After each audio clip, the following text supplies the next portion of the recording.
Bom dia a todos. Como parte dos requisitos para obtenção de créditos na disciplina de Bioprocesso e Biotecnologia Ambiental, venho por meio deste apresentar o projeto intitulado Biorremediação de amostras contaminadas com metais pesados e análise dos seus efeitos ecotoxicológicos. Muito bem, há muito se sabe aí que nosso planeta ele é constituído, em suma, uma grande quantidade de água, em torno de 71%. Desse 71%, a grande maioria é imprópria para o consumo, partindo da premissa que é a água marinha, constituída aí com os níveis exacerbados de sal. Os 3% restantes destes, 2,7%, são localizados em regiões, de difícil acesso, como aí geleiras, ou encontradas nos polos do planeta. Os 0,3% restantes são utilizados aí nas diversas atividades humanas. Compreende aí essas águas encontradas em rios e lagos. Esse 0,3%, há muito se sabe que ele sofre um intenso processo de impacto ambiental a partir do momento que um homem ele realiza aí descargas de poluentes em grande escala. Escalas de origem doméstica, industrial e agrícola. Destacamos três tipos de poluentes de grande importância ao que diz respeito à toxicologia ambiental. Os pesticidas, que engloba todas aquelas classes, como inseticidas, acaricidas, fungicidas, entre outros, os hidrocarbonetos e os metais pesados.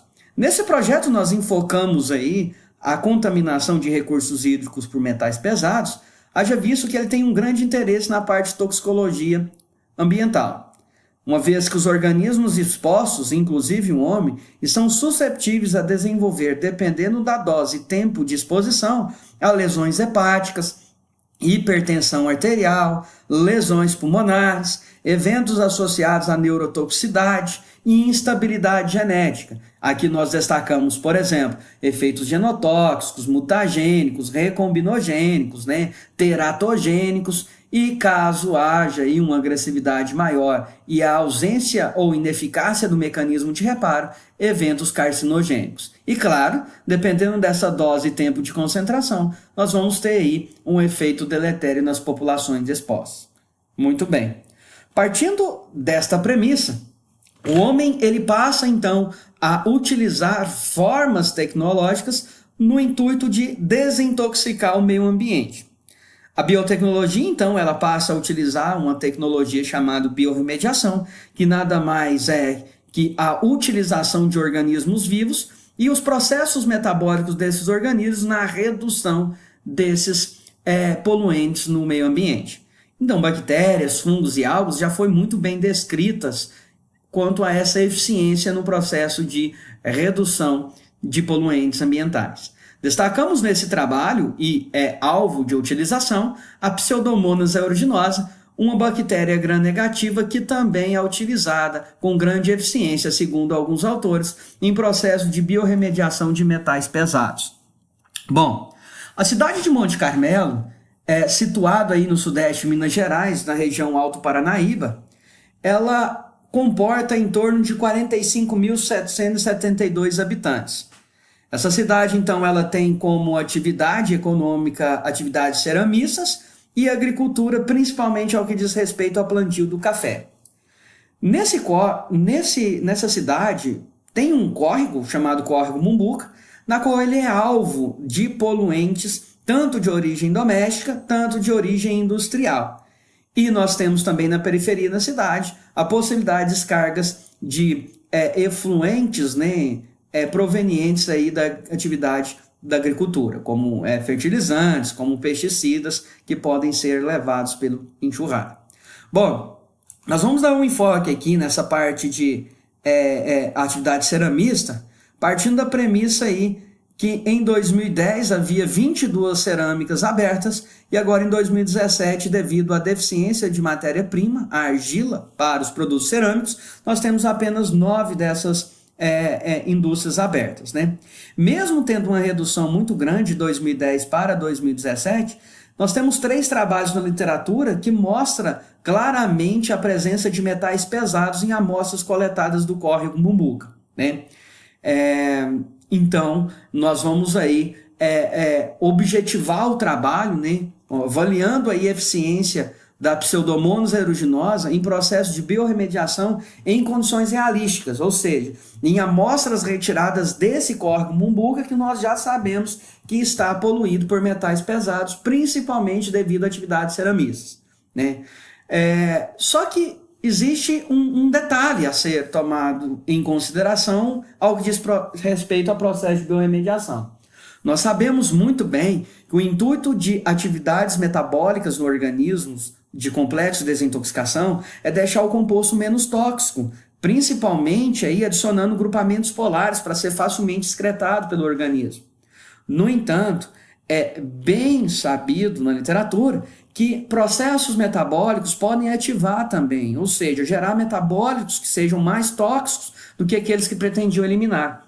Nessa perspectiva, além de avaliar a eficiência de Pseudomonas aeruginosa no processo de biorremediação, nós vamos avaliar também os efeitos tóxicos e mutagênicos, né, tóxicos genéticos, dos metabólicos gerados após a biorremediação por Pseudomonas aeruginosa, no intuito de criar um modelo que possa desintoxicar o córrego Mumbuca de uma forma segura, sem liberar produtos mais tóxicos.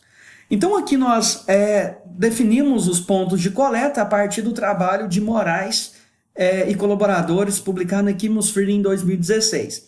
Então ele avaliou aí 4 pontos, né? Esse P1, P2, P3 localizado na região urbana, só que P1 é uma região onde há coleta de água pelo DEMAI para abastecimento da população, né? Então é um ponto que nós acreditamos não ter metal pesado. O porquê que ela está sendo incluída nesse trabalho é simples. Nós queremos ver também se Pseudomonas aeruginosa ela pode causar alguma alteração em um local onde não tem alta frequência de metal pesado, né? Alteração nos parâmetros aí físico-químicos da água. Então P2, P3 ele já recebe claramente e visualmente descargas de poluentes, né? Aqui, por exemplo, a água ela já recebe esgoto doméstico clandestino, né, em alguns industriais, e aqui sim ele recebe uma grande quantidade de poluentes. Em P4, localizado numa região periférica, ela recebe aí esgoto proveniente aí de atividades pautadas na agricultura, né? Então, nesse presente trabalho de Moraes et al. 2016, houve alta frequência de micronúcleo, por exemplo, em P3, e aqui eu tenho uma alta frequência de metal pesado em P2, P3 alta frequência de metal pesado, e P4, mesmo não encontrando metal pesado, nós encontramos um monte de alteração nos peixes coletados. Nós queremos ver se, com a utilização desse processo de biorremediação, também outros poluentes passam a ser aí, retirados do ambiente, né? Então, será feita uma análise físico-química.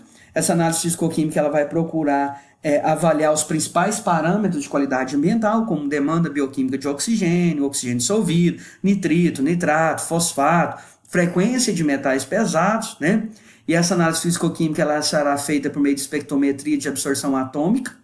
E será mensurado também o índice de qualidade de água, que ele usa os produtos ponderados aí desses parâmetros avaliados, classificando a água em excelente, bom, médio, ruim ou muito ruim. Então, basicamente, a análise físico-química e um índice de qualidade de água será calculado antes e após o processo de biorremediação, visando, sobretudo, verificar se o índice de qualidade da água ela vai melhorar após o processo de biorremediação. Bom, quanto ao experimento de biorremediação, nós vamos coletar, então, 100 ml de amostras de cada um dos pontos, então P1, P2, P3 e P4, transferir para frascos com 2 ml de suspensão de Pseudomonas aeruginosa. O ensaio ele será feito em triplicado e será avaliado o efeito aí, né, na redução de metais pesados 24, 48 e 72 horas. Então a redução desses metais pesados claramente será quantificada por meio da análise físico-química nesses tempos de monitoramento, né, de tratamento. Os ensaios ectoxicológicos serão feitos no melhor tempo. Então, por exemplo, se a 72 horas tiver um maior nível de redução de metais pesados, os ensaios ectoxicológicos eles vão focar nesse momento de 72 horas. Então, o trabalho ele será acompanhado de controle negativo e controles positivos. No controle negativo, então, será coletada amostras do córrego Mumbuca sem utilizar Pseudomonas aeruginosa para ter certeza que a redução daqueles metais pesados é devido à atividade dessas bactérias. E os controles positivos será feito com metais pesados isolados a concentração de 8 milimolar, calculados também para 100 ml. Então, cromo, níquel, cádmio, ferro, zinco e chumbo serão avaliados. O porquê de incluir esse controle é simplesmente para verificar se Pseudomonas aeruginosa vai atuar da mesma forma que atua em metais isolados, ela vai atuar em amostras complexas do corpo Mumbuca, partindo da premissa que amostras complexas, vários parâmetros podem influenciar a atividade dessas bactérias, porque afinal de contas, nós queremos aí que a coisa, o projeto ele funcione no campo, no processo de desintoxicação ambiental. Quanto aos ensaios ectoxicológicos, será mensurado o efeito tóxico em Drosophila melanogaster e em zebrafish, né, um peixe, e será avaliado o efeito tóxico genético também.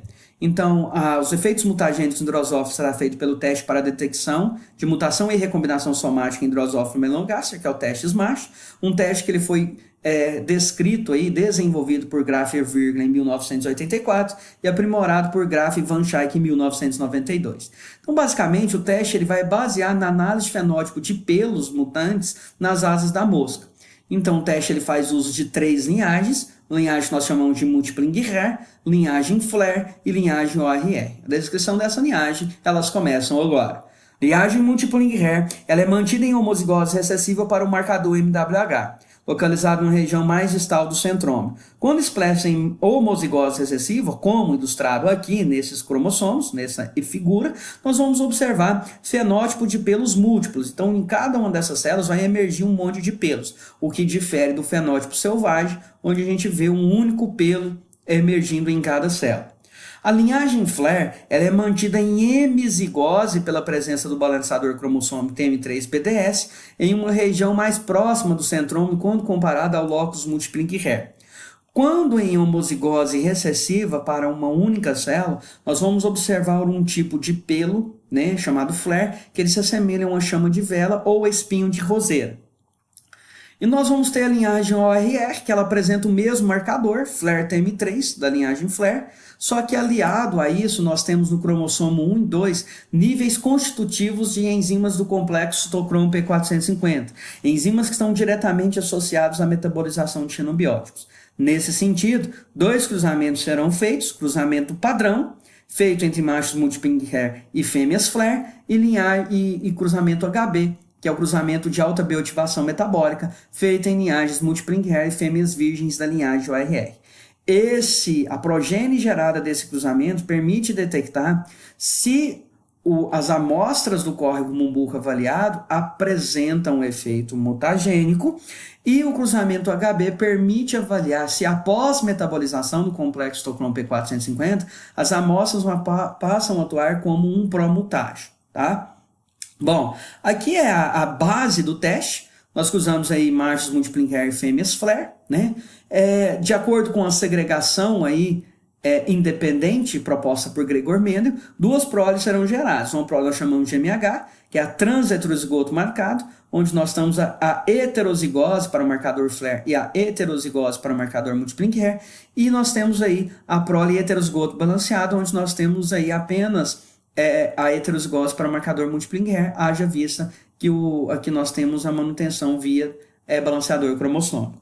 Então, se ao testar o composto, as amostras causarem uma mutação aqui, seja pontual, efeito clastogênico, aneogênico, né, nós vamos observar manchas Flare.